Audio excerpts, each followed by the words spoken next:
Hola, amados hermanos y amigos, les envío saludos desde este lugar, aquellos que nos están viendo. Hoy nos toca ver un tema que se titula La sal de la tierra. Y vamos a leer los textos de Mateo capítulo 5, versículos del 13 al 16, aunque únicamente vamos a tratar en especial el estudio de el versículo 13 que se refiere a la sal de la tierra. Le voy a dar lectura, dice la escritura, Mateo capítulo 5, versículos del 13 al 16. Vosotros sois la sal de la tierra, pero si la sal se desvaneciere, ¿con qué será salada? No sirve más para nada, sino para ser echada fuera y hollada por los hombres. Vosotros sois la luz del mundo. Una ciudad asentada sobre un monte no se puede esconder, ni se enciende una luz y se pone debajo de un almud, sino sobre el candelero, y alumbra a todos los que están en casa. Así alumbre vuestra luz delante de los hombres, para que vean vuestras buenas obras y glorifiquen a vuestro Padre que está en los cielos. Aquí, hermanos, está enseñando Jesús a sus discípulos que han sido escogidos para ser la sal y la luz en este mundo. Y este estilo de vida no solamente es de una manera privada, sino es hacerlo en público, a todos nuestros prójimos. Debemos de vivir, ¿verdad?, esos valores del reino en nuestros hogares, en la familia, en el trabajo, en la comunidad, en donde quiera que nos encontremos. Hemos sido llamados para ser la sal y la luz de este mundo que está lleno de tinieblas, para vivir una manera diferente a como Dios nos las explicó y que nosotros teníamos que seguir su camino, a mostrarles al mundo un estilo de vida diferente. Estos valores del reino deben demostrarse cada día en las decisiones que hagamos cada momento. Aquí Jesús nos está presentando dos figuras extraordinarias, y son dos imágenes de la sal y de la luz que describen un lugar y una posición en nuestro mundo. Tal vez tú puedas decir que tú no tienes un propósito eterno en lo que haces. Tú puedes tener una actividad de ser un soldado, un ama de casa, un electricista, un abogado, puedes ser también un doctor, y no podrías, tú podrías estar pensando que no tiene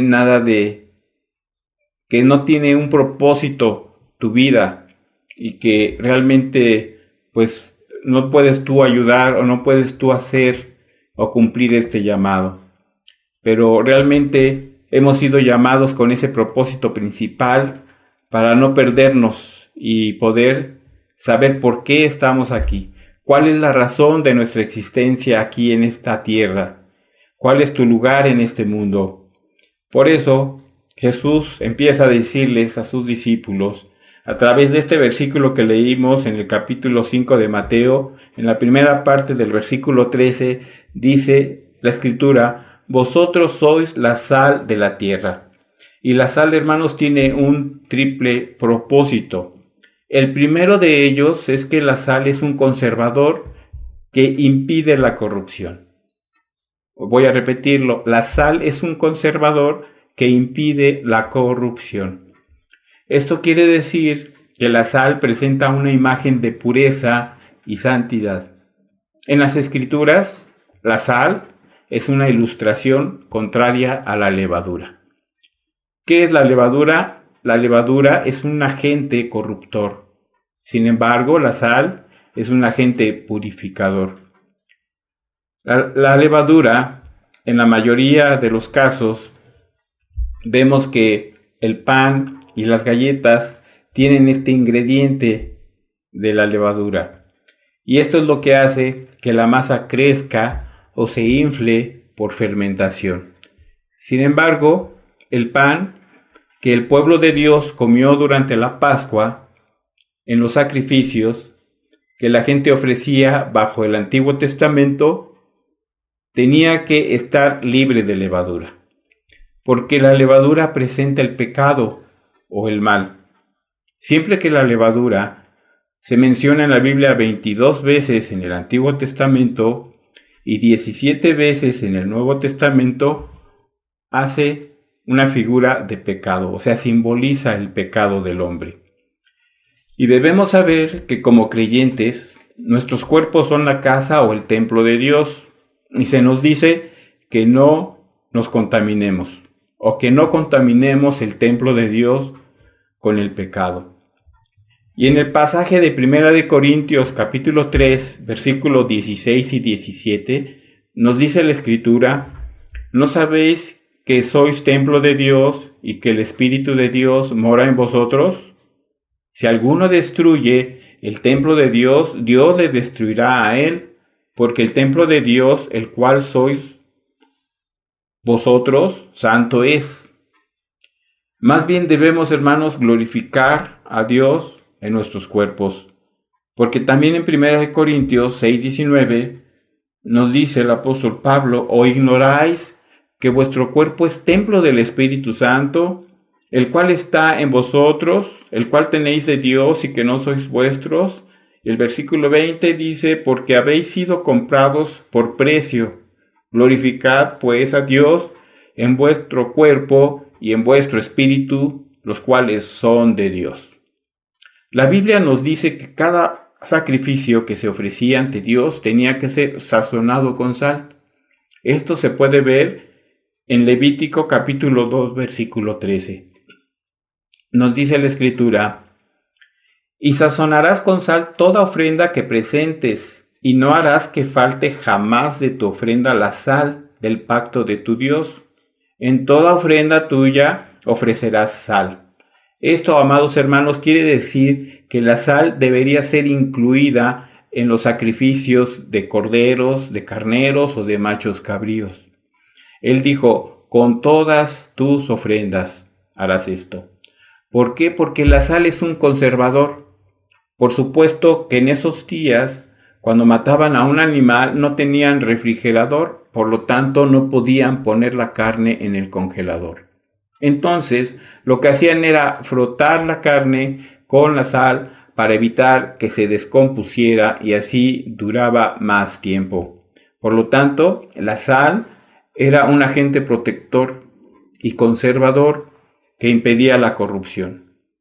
En segundo lugar, el propósito de la sal es que la sal era un sazonador para la comida. Y hoy actualmente vemos que es un sazonador para nuestra comida. En nuestro texto, Jesús dice en Mateo capítulo 5, versículo 13, segunda parte, dice: pero si la sal se ha vuelto insípida, ¿con qué se hará salada otra vez? El propósito de la sal es sazonar la carne. La sal en muchas de las comidas le da un buen sabor. Entonces, ¿qué sabor tendría la comida sin la sal? Hoy en día, la mayoría de las comidas empacadas que compramos en los supermercados ya tienen la sal. ¿Por qué? Porque es un agente conservador que todavía se usa con ese propósito, para conservar y también para sazonar. El que nosotros seamos un sazonador en este mundo ilustra la influencia que ejerces en el mundo. Tú le das a este mundo el sabor de Cristo. Debes sazonar al mundo porque Cristo vive en ti.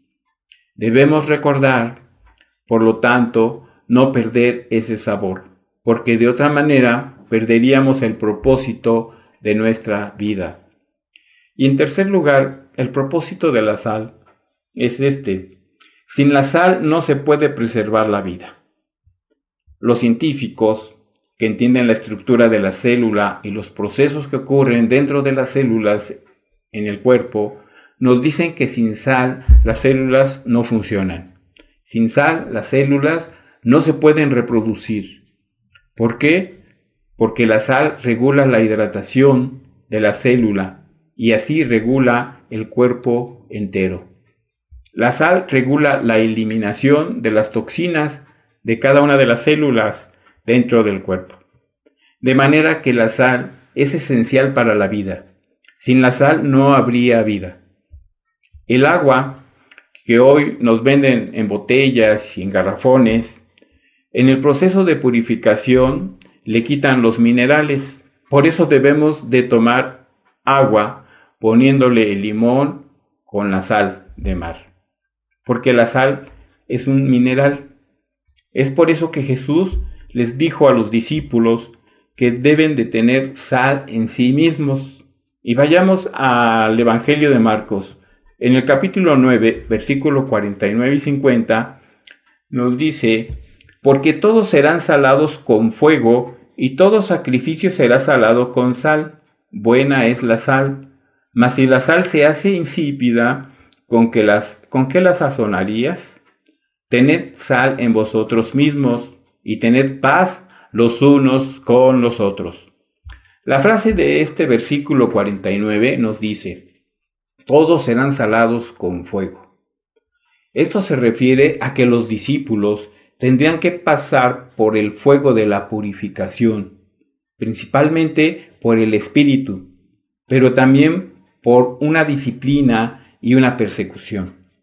Exactamente como todo sacrificio requería ser salado con sal, asimismo todo seguidor de Cristo debe de ser limpiado por el fuego para ser aceptable a Dios. Y la frase que leímos en el versículo 50, que dice: buena es la sal. ¿Por qué es buena la sal? Porque cuando no hay sal, no hay sabor en la comida y hay corrupción en su ausencia. Cuando un creyente ha perdido su sal, queda inútil. Es semejante a un proyectil cuando es explotado, ya no sirve para nada, o un cráter que está apagado, o una fuerza gastada donde ya no hay más que dar. Los creyentes tienen que cuidarse de tener sal en sí mismos, es decir, ser agradecidos para estar en paz los unos con los otros. Los envidiosos discípulos necesitaban esta amonestación. Dios conocía su corazón. Por lo tanto, hermanos, la sal es esencial para tu propia vida espiritual. Te mantiene vivo, lo cual afecta e influye sobre los que te rodean en tu familia, en la iglesia, en tu comunidad y aún en tu nación. Pero antes de ser la sal del mundo, primero debes permitir que la sal, o sea, la sal verdadera, que es Jesucristo, te purifique.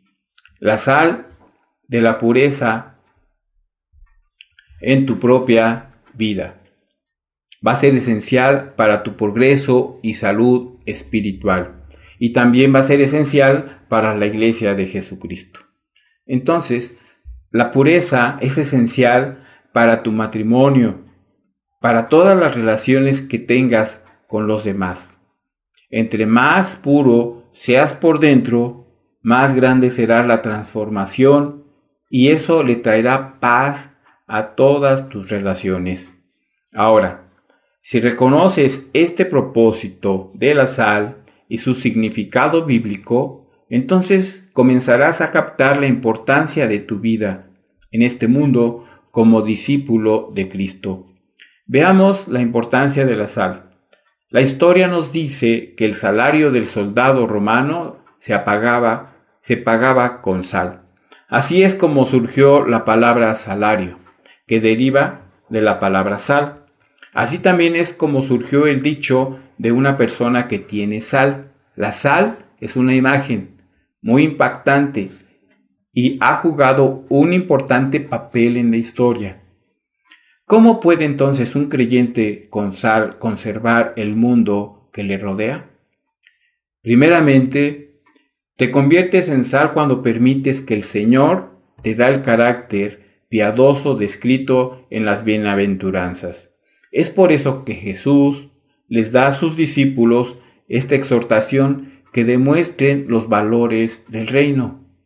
Ahora, si consideráramos la bienaventuranza de Mateo capítulo 5, versículo 3, donde Jesús está hablando y les dice: bienaventurados los pobres en espíritu, porque de ellos es el reino de los cielos.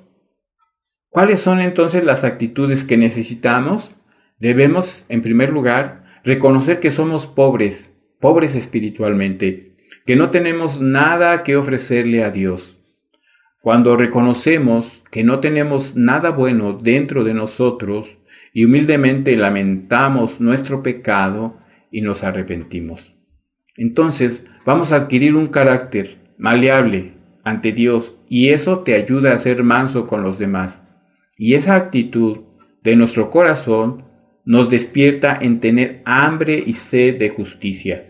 Esto es lo que nos impulsa a crecer, a madurar, a buscar lo que Dios quiere para nuestras vidas.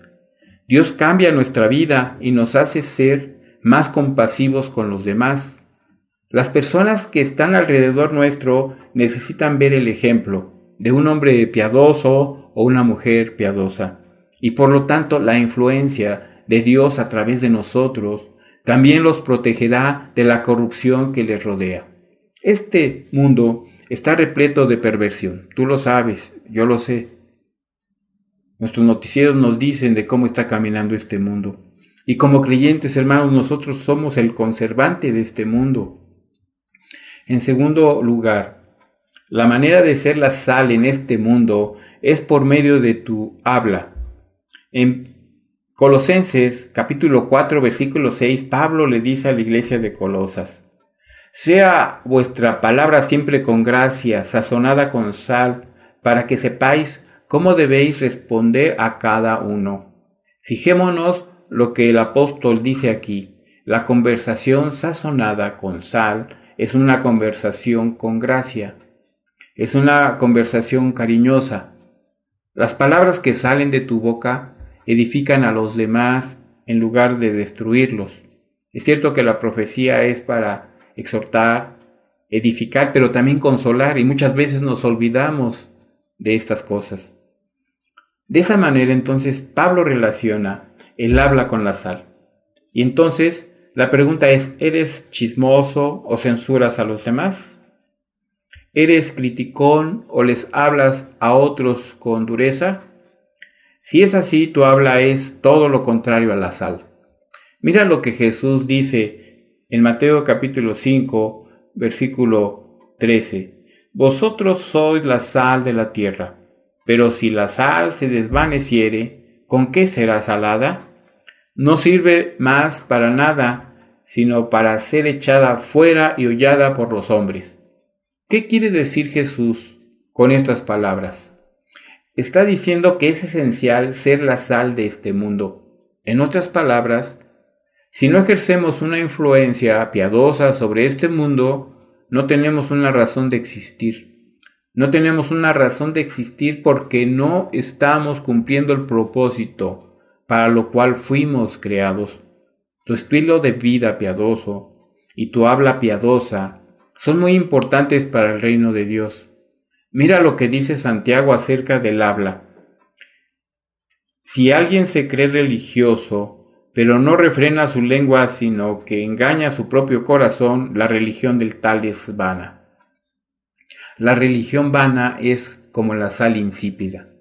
Por lo tanto, si no controlamos la lengua, si somos criticones y les hablamos a los demás con dureza, si somos chismosos y nos gusta inventar cosas, ¿qué tipo de influencia tendremos en los que nos rodean?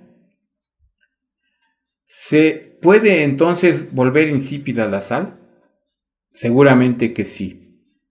Cuando la sal es expuesta a la tierra, a la lluvia o al sol, con el tiempo pierde su sabor.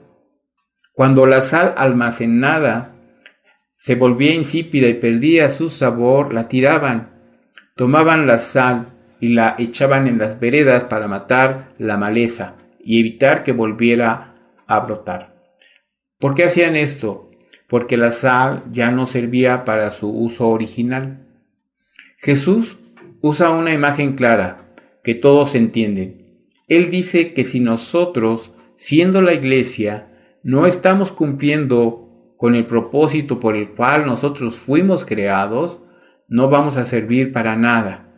No tenemos razón de existir, simplemente estamos jugando a la iglesita. Pero si verdaderamente somos la sal del mundo, entonces en todo nuestro ser Estamos experimentando la obra purificante de Dios en todo nuestro ser a través de la sal. Y Dios estará influyendo en las personas y provocará un enorme cambio en nuestras vidas y en la vida de aquellos con los que nos relacionamos. Pero la pregunta es, ¿se encuentra Jesús en nosotros? ¿Qué somos nosotros el templo de Dios? ¿Está Él en nuestro corazón? ¿Mora Él dentro de nosotros? Solo tú puedes contestar esta pregunta. Jesús les dijo lo mismo a sus discípulos en Juan capítulo 15, versículo 6. Juan capítulo 15, versículo 6. Nos dice, si alguien no permanece en mí, es echado fuera, como un sarmiento y se seca, y los recogen, los echan al fuego y se queman. La frase, hermanos, si alguien no permanece en mí, ¿verdad?, es algo fuerte. Estos pasajes, ¿verdad?, no son agradables, son punzantes. Jesús es la sal para nosotros, mientras nos exhorta a que seamos la sal del mundo. Si tú no eres la sal, no estás cumpliendo el propósito para el cual fuiste salvado. Creemos que esta persona que no pertenece a Cristo es un verdadero creyente. Entonces, hermanos, el tema que se trata aquí no es la salvación, sino permanecer y dar fruto. Pero a través de la negligencia y de la falta de oración, este creyente pierde el contacto con el Señor y como resultado comete algún pecado y su testimonio queda arruinado por medio de la negligencia en permanecer en Cristo. Entonces es echado fuera como el pámpano, no por Cristo, sino por otros. Los pámpanos son recogidos y echados al fuego y arden. No es Dios quien hace esto, sino la gente. ¿Qué significa entonces esto? Significa que la gente se burla del creyente recaído, echan al fuego su testimonio como creyente. Esto queda bien ilustrado en la vida de David. El rey David, él era un verdadero creyente, pero se volvió negligente para con el Señor y cometió los pecados de adulterio y asesinato. Dio ocasión de blasfemar a los enemigos del Señor. Hasta el día de hoy, los ateos ridiculizan el nombre de David y el del Dios de David. Lo echan, por así decirlo, al fuego. Entonces, hermanos, esto nos da pauta para reflexionar. ¿Cómo estamos caminando en esta vida? ¿Somos sal o no somos sal en la tierra? Creo que debemos de examinar nuestro corazón y si es importante pedirle perdón a Dios. Hagamos una oración en esta hora. Si me quieres acompañar, te lo agradeceré. En esta hora, Padre, te damos gracias porque tú has venido a revelarnos la importancia de que seamos la sal de la tierra para no andar en el pecado. Te pedimos que nos ayudes a examinar nuestros corazones. Ayúdanos a ver en qué aspecto no somos la sal que tú quieres que seamos. Ayúdanos a hacer los cambios necesarios. Señor, ven y vierte tu sal en cada uno de nuestros corazones con la obra purificante de tu Espíritu. Llénanos con la luz, el amor y la justicia de Cristo. Haznos hombres y mujeres que realmente influyan en las personas que nos rodean. Creemos que tú lo harás. Creemos que estás obrando en nuestro interior en este momento. Gracias. Pues, amados hermanos, nos vemos, si Dios quiere, la próxima de hoy en 8 y el tema que vamos a tratar será la luz del mundo. Dios les bendiga.